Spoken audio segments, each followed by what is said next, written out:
Imagine how expensive it is to live in your own homeland.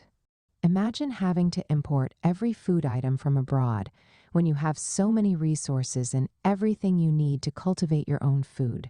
Imagine having to line up to get a visa to go to a neighboring country that speaks your own mother language, while movement among those Western countries is free of charge. Imagine having to spend foreign currency to do local transactions in every African country you go to, when we can easily establish our own financial and economic systems. Imagine our governments having to take foreign aid and loans to pay salaries and build infrastructure when one person is capable of financing the national budget because of the money he has stolen. When are we going to break free from the shackles of these evil masters? When are we going to deliver our land from the hands of these wolves?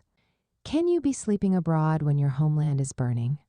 Can you be happy that you are now a citizen of a foreign country that is looting your homeland and contributing to the chaos, but making you feel like you are now on top of the world? When you know everything they are doing for you is only for their own selfish interest. You are working back to back, shifts to shifts, doing jobs that you are not happy with and paying endless bills and taxes. You know they are only interested in using you and dumping you. They know where you came from. They know where you belong, and they will put you there when it's time. I remember a story of an African woman who called herself British. I'm sure they've brainwashed her into calling herself British, but the colonizers know where she came from. A British woman asked her, "Hey, where are you from?" She said, "I'm British." Then she said, "Where are you from?" The lady repeated, "I'm British." Then the British lady said, "Where are your ancestors from?"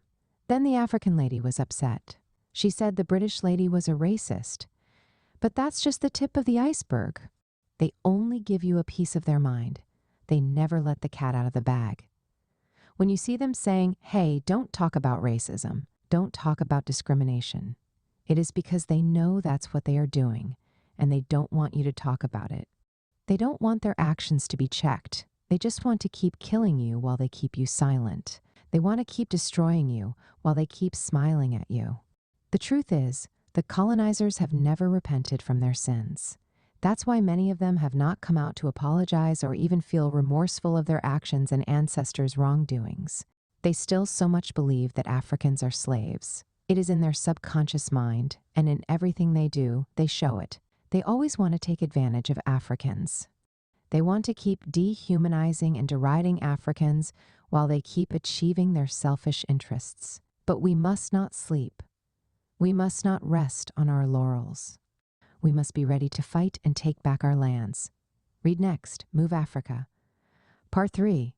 If you enjoy this post, kindly share with someone. Thanks for your support. Would you like to write a book, share your story, ideas, or knowledge in a book? Now it's easier than ever. In 3 weeks, your book will be written and published. Send a message to bookmindsgmail.com. Get my books on Amazon, my Amazon books. If you want customized songs for you or your loved one's birthday, wedding, or any ceremony, Ize Music got you. Contact +31 billion 685 million 154,335 WhatsApp message only. For support and sponsorship, contact sopiansofgod@gmail.com. You can also check out these posts. 1. The role of Africa in the ongoing wars. 2. Africa's nuclear weapon. 3. Democracy is a scam in Africa. Here's what works. All 1. 4. What to do when you are confused. Kindly drop your comments. Remember to like and subscribe. Thanks for watching.